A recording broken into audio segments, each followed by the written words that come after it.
मैं तो कहूँगा कि अगर आपको कहीं गुरुदेव के विराट रूप के दर्शन करने हो तो ये जो आयोजन हो रहा है कोई ये समझे कि मैं इसमें सेवा दे रहा हूँ, नहीं, ये गुरुदेव की शक्ति काम कर रही है। जैसे गोवर्धन पर्वत भगवान कृष्ण ने उठाया था और जो ग्वालों को श्रेय देने के लिए भगवान कृष्ण ने कहा तुम तो अपनी लाठी लगा दो इस गोवर्धन पर्वत को। नमस्कार, मेरा नाम है रितेश पांडे, आप देख रहे हैं आरडीजे ट्यूटोरियल। आज की इस वीडियो में हम मिलने वाले हैं व्यक्ति हैं जो कि राजस्थान से आए हुए हैं इस समारोह में, जो जन शताब्दी समारोह मनाया जा रहा है। तो हम इनसे जानेंगे कि इनका जुड़ाव यहाँ पे कैसे हुआ, क्या चीज़ें, सारी कुछ इस वीडियो में बात करेंगे। तो सबसे पहले आप अपना इंट्रोडक्शन दीजिए, अपना नाम बता दीजिए और आप कहाँ से हैं ये बताइए। मैं गोपाल सोनावा, अच्छा, चित्तौड़गढ़ राजस्थान का रहने वाला हूँ और 2002 में मैं गायत्री परिवार से जुड़ा। अच्छा, और मैं जब से जुड़ा हूँ तो मैं बहुत ज़्यादा बीमार हो गया था। अच्छा, तो मेरे को गुरुजी ने आके प्रेरणा दी कि तू शांति कुंज आ। अच्छा, और फिर मैं लगभग 1-1.5 वर्ष से बीमार चल रहा था जी। और उस बीमारी की अवस्था में मुझे प्रेरणा मिली कि शांति कुंज आना चाहिए। तो मैं शांति कुंज आया। शांति कुंज आने के बाद मेरे को शैल दीदी ने कहा कि तू आयुर्वेदिक हॉस्पिटल में जो डॉक्टर साहब हैं उनको बता और तू ठीक हो जाएगा। अच्छा, तो मैं आयुर्वेद हॉस्पिटल में गया और उनके जो उस समय के जो डॉक्टर साहब थे उन्होंने मुझे उपचार किया। उपचार करने के बाद मैं सने सने वापस ठीक होने लगा। और फिर पूज्य गुरुदेव पंडित श्री राम शर्मा आचार्य जी ने मुझे स्वप्न में आकर दर्शन दिए। स्वप्न में आकर दर्शन देने के बाद मेरा जो शरीर का वजन करीबन 15 किलो कम हो गया था। अच्छा, और मैं अवसाद में था मानसिक रूप से। तो वो मेरा मानसिक अवसाद वापस, जो मेरा वजन स्वप्न में दर्शन के बाद बढ़ना चालू हुआ तो मेरा मानसिक अवसाद दूर हो गया। अच्छा, और दूर होने के बाद मुझे लगा कि वेद मूर्ति तपोनिष्ठ पंडित श्री राम शर्मा आचार्य और वंदनीय माता भगवती देवी शर्मा के देवी कृपाओं से मेरे को स्वास्थ्य लाभ हुआ है। और उसके बाद मैं गायत्री परिवार से जुड़ गया हूँ और गायत्री परिवार की जो गतिविधियाँ होती है उसमें मैं भाग लेता हूँ, नियमित रूप से भाग लेता हूँ।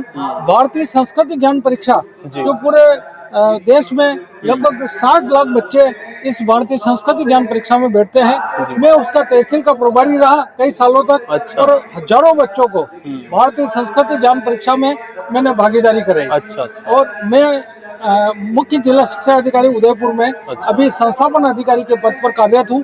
मेरे कई पदोन्नति, कई प्रमोशन कुछ गुरुदेव की दिव्य कृपाओं से प्रमोशन हुए और प्रमोशन में मुझे इच्छित स्थान मिले। जैसे बहुत से लोगों के प्रमोशन आउट ऑफ डिस्ट्रिक्ट हुए, लेकिन गुरु कृपा से मेरे प्रमोशन मेरे जिले में हुए और मुझे मेरे इच्छित स्थानों पर आज दिन तक मेरा पदस्थापन होता रहा। और लगभग 39 साल की मेरी राजकीय सेवा हो गई है राजस्थान में।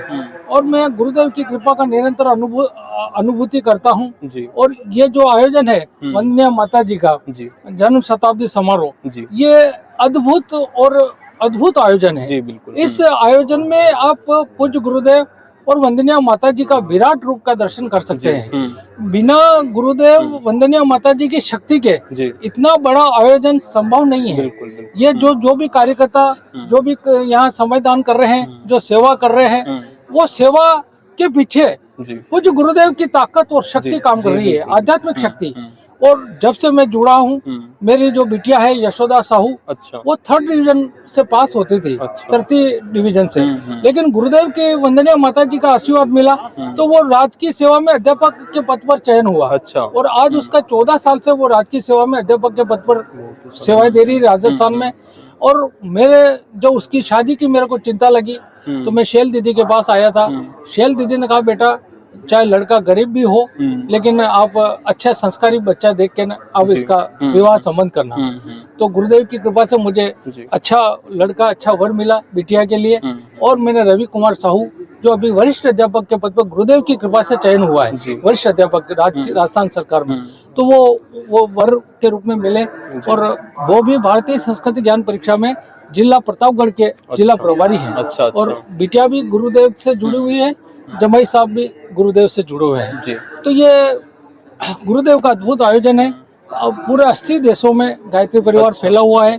और मैं तो कहूंगा कि अगर आपको कोई गुरुदेव के विराट रूप के दर्शन करने हो, तो ये जो आयोजन हो रहा है, कोई ये समझे कि मैं इसमें सेवा दे रहा हूँ, नहीं, ये गुरुदेव की शक्ति काम कर रही है। जैसे गोवर्धन पर्वत भगवान कृष्ण ने उठाया था, और जो ग्वालों को श्रेय देने के लिए भगवान कृष्ण ने कहा तुम तो अपनी लाठी लगा दो इस गोवर्धन पर्वत को, मैंने अपनी कानी उंगली पर गोवर्धन पर्वत को उठा रखा है, तुम्हें श्रेय देने के लिए मैं इसमें कर रहा हूँ। तो जो भी कार्यकर्ता इसमें सेवा दे रहे हैं, जो अपना समय दान दे रहे हैं, तो वो बिल्कुल बहुत ही जिनके पूर्व जन्मों के कोई पुण्य जागृत हुए होंगे, वही इस कार्यक्रम में सेवा दे रहे हैं। और ये जो गोवर्धन पर्वत रूपी जो आयोजन है, जो जिसमें जो सेवा दे रहे हैं, वो तो गुरुदेव की शक्ति काम कर रही है, और गुरुदेव ही इस आयोजन को कर रहे हैं। तो अभी जो क्या है कि बहुत सारे युवा जो हैं, युवा पीढ़ी, कुछ लोगों का मन का भटकाव हो जाता है, मतलब वो इन सब चीज़ों से जो है खुद को जुड़ा हुआ नहीं पाते हैं, या फिर कहीं ना कहीं वो जुड़ना नहीं चाह रहे होते। तो उनको आप क्या संदेश देना चाहेंगे, और कैसे उनको जो कि इन सब चीज़ों में सम्मिलित होना चाहिए, जिससे कि उनका जीवन जो है सार्थक हो और खुशियों से भरा? मैं जो युवा शक्ति है, जो छात्र जीवन से है, तो उसके लिए गुरुदेव ने सारा आयोजन की व्यवस्था बैठा रखी है। भारतीय संस्कृति ज्ञान परीक्षा विश्वविद्यालयों में, कॉलेजों में और विद्यालयों में आयोजित होती है। अगर कोई छात्र या कॉलेज का स्टूडेंट उस भारतीय संस्कृति ज्ञान परीक्षा में अपनी भागीदारी करेगा, और उस भारतीय संस्कृति ज्ञान परीक्षा में भागीदारी जो पुस्तकें पढ़ने को मिलती है, उस पर अगर अमल करेगा, तो उसका जीवन बदलता जाएगा, जीवन बदलता जाएगा। मैं इस भारत के जो युवा शक्ति है, उनसे मैं अनुरोध करूंगा कि YouTube पे पूज्य गुरुदेव पंडित श्रीराम शर्मा आचार्य जी के जो ध्यान साधना के YouTube पे वो है, तो उसको आप फॉलो करें। आदरणीय डॉक्टर प्रणव जी पंड्या के भी मेडिटेशन ध्यान साधना के YouTube पे वीडियो उपलब्ध है, तो उन वीडियो का लाभ ले। और जो ही व्यक्ति, जो युवा, मैं भारत के युवाओं से प्रार्थना करूंगा कि अगर अपना जीवन बदलना चाहे, अपने जीवन में आध्यात्मिक उन्नति और भौतिक उन्नति, दोनों तरह की उन्नति अगर चाहते हैं, तो वो गायत्री परिवार को फॉलो करें। गायत्री परिवार में जो YouTube चैनल पे जो वीडियो हैं, पंडित श्रीराम शर्मा आचार्य जी के भी हैं, पंचकोश जागरण के हैं, डॉक्टर प्रणव जी पंड्या के भी ध्यान साधना के वीडियो उपलब्ध है। उन वीडियो को अगर फॉलो करेंगे तो उनका जीवन बदलता जाएगा।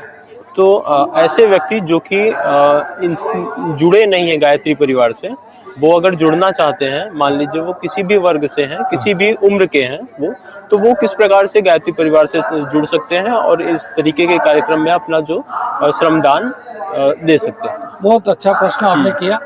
गायत्री परिवार जुड़ने से कोई विशेष कोई प्रक्रिया नहीं है।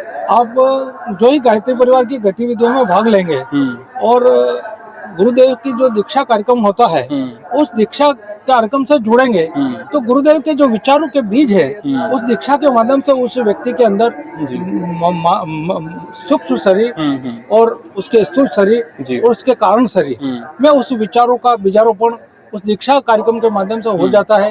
और जो दीक्षा कार्यक्रम के बाद यदि वो गुरुदेव से नियमित रूप से जुड़ता है, नियमित रूप से मेडिटेशन करता है, नियमित रूप से उसकी गतिविधियों में भाग लेता है, जितना समय मिले, जरूरी नहीं कि पूरा समय दे, क्योंकि धर्म, अर्थ, काम, मोक्ष, उसको अपने आर्थिक प्रगति भी करनी है। लेकिन गुरुदेव से अगर जुड़ा रहेगा तो उसके जीवन में आर्थिक प्रगति भी होगी, भौतिक प्रगति भी होगी और मानसिक प्रगति भी होगी। तो ये ऐसा बहुत अच्छा विराट गायत्री परिवार है और लगभग 15 करोड़ गायत्री परिजन देश और विदेशों में इस संगठन और इस संस्था से जुड़े हुए हैं। और युवा शक्ति अगर इसमें एक बार गायत्री परिवार से जुड़ेगी, तो मैं निश्चित रूप से कह रहा हूँ, मेरा खुद का अनुभव है कि वो निराश नहीं होंगे जीवन में। उनके जीवन में आनंद ही आनंद की बरसात होगी। जैसा कि पूज्य गुरुदेव जी, जिन्होंने कई सारी किताबें लिखी हुई हैं, तो उनमें से किन प्रमुख किताबों को आप चाहेंगे कि वो जो युवा है, जो जहाँ भी हैं वहीं से वो उसका अध्ययन करें, उसको पढ़ें, ताकि वो गायत्री परिवार की विचारधाराओं को समझें और उसको खुद के अंदर जो है धारण करें उस चीज को? आपने बहुत अच्छा प्रश्न किया। इस प्रश्न के माध्यम से मैं निवेदन करूंगा कि पूज्य गुरुदेव ने 3400 के लगभग अपनी पुस्तकों का लेखन किया है। ऐसा कोई सब्जेक्ट बाकी नहीं है जिसपे गुरुदेव ने नहीं लिखा है। ऐसा कोई क्षेत्र नहीं है जिसपे गुरुदेव ने अपने साहित्य की रचना नहीं की है। तो जो व्यक्ति है, जो युवा है, अगर उनकी रुचि किस क्षेत्र में है, जिस क्षेत्र में उनकी रुचि हो, उस क्षेत्र की पुस्तकें उनको मिल जाएगी। मैं विशेष रूप से जो अपील करूंगा, प्रार्थना करूंगा कि मैं क्या हूँ, ये गुरुदेव की पुस्तक है, मैं क्या हूँ। और एक और जो पुस्तक है पूज्य गुरुदेव की, हमारी वसीयत और विरासत। अच्छा। यदि कोई युवा हमारी वसीयत और विरासत पढ़ना चाहे, तो जब वो वसीयत और विरासत पढ़ना शुरू करेगा, तो जब तक वो पुस्तक समाप्त नहीं होगी, तब तक वो आदमी उस पुस्तक को छोड़ ही नहीं पाएगा। अच्छा। ये इस प्रकार की पुस्तक है, हमारी वसीयत और विरासत। साथ ही मैं क्या हूँ, ये पुस्तक भी बहुत अच्छी पुस्तक है। और एक बार जरूर गुरुदेव के जो छोटे छोटे पुस्तकें हैं, गुरुदेव के ज्ञान यज्ञ से जुड़े और पुस्तकें खुद भी पढ़ें और दूसरों को भी पढ़ने के लिए प्रेरित करें। ये आज का जो जमाना है वो मीडिया का है, टेक्नोलॉजी का जमाना है। तो ये जो यूट्यूब है, ये गुरुदेव का जो गायत्री परिवार का वीडियो है, चैनल है, उससे जोड़े लोगों को, और उससे आप ज्यादा से ज्यादा जोड़ें। तो गुरुदेव के विचार क्रांति अभियान में आप सहयोगी हो रहे हैं। आपको गुरुदेव का जो भी काम करेगा, गुरुदेव ने ये कहा है कि जो भी मेरा कार्य करेगा उसके लिए मेरा 50% तप और पुण्य उस कार्यकर्ताओं के लिए सुरक्षित है। तो उनके जीवन में वो आनंद उनके कार्य करने से आएगा। जी। तो यहाँ पे जब से आप आए हैं, आप कई सारे कार्यक्रम विभिन्न प्रकार के जो हो रहे हैं, उसमें से किन कार्यक्रमों में आपका जो प्रभावित ज्यादा हुए हैं, मतलब उससे आपको बहुत कुछ सीखने को मिला है और आप जो है हर्षित हैं उस चीज को देखकर? गुरुदेव का प्रत्येक कार्यक्रम ऐसा है जहाँ बिना प्रेरणा और बिना ज्ञान के कोई कार्यक्रम ही नहीं है। ये जो आयोजन है वो गायत्री परिवार की जो गतिविधियां है, उनके पीछे निहित ज्ञान छुपा हुआ है। और जो भी उस गतिविधियों को करेगा, अमल में लाएगा, तो उस आदमी को अपने ज्ञान से बदलता जाएगा। जी।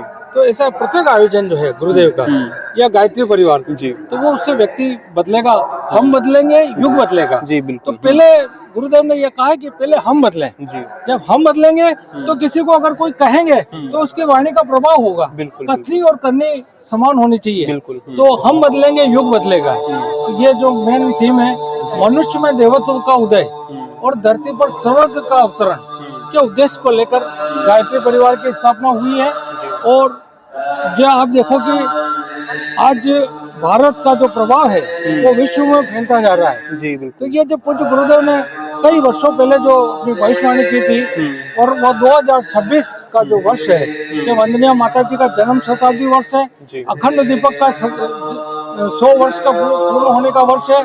और पूज्य गुरुदेव का जो बसंत पंचमी के दिन ज्ञान साधना में जो जुड़ा हुआ, उनको जो ज्ञान का प्राप्ति हुई, तो उसके भी 100 वर्ष हो रहे जा रहे हैं। ये त्रिवेणी संगम है गायत्री परिवार का, और इस त्रिवेणी संगम में जो भी आदमी स्नान करेगा, जो भी इस त्रिवेणी संगम में लाभ लेगा, वो निहाल होके रहेगा। जी। तो आखिरी में हम बस यही कहना चाहेंगे कि जितने भी व्यूअर्स हैं जो ऑनलाइन कहीं से भी आपको सुन रहे हैं, हमें सुन रहे हैं, तो उनके लिए आप 2 शब्द क्या कहना चाहेंगे, मतलब 2 लाइन में अपनी बात। आप जो YouTube चैनल चला रहे हैं जी, वो आप बहुत अच्छा कार्य कर रहे हैं। आप गुरुदेव के जो विचार क्रांति अभियान है उसके वाहक आप लोग बन रहे हैं। और मैं निश्चित रूप से पूज्य गुरुदेव वंदनीय माता जी से प्रार्थना करूंगा कि आपके जीवन में भी आर्थिक और भौतिक उन्नति हो, और आप गुरुदेव के कार्य ही कर रहे हैं। जी। तो धन्यवाद, आपसे बात करके बहुत अच्छा लगा। और इस तरीके की वीडियोस को देखने के लिए, या फिर गुरुजी के और या गायत्री माता के जितने भी कार्यक्रम हैं उसको ऑनलाइन चाहे जहां से घर से ही देखने के लिए, इनकी विचारों को समझने के लिए आप हमारे चैनल को सब्सक्राइब कर सकते हैं और हमें लाइक कर सकते हैं। धन्यवाद।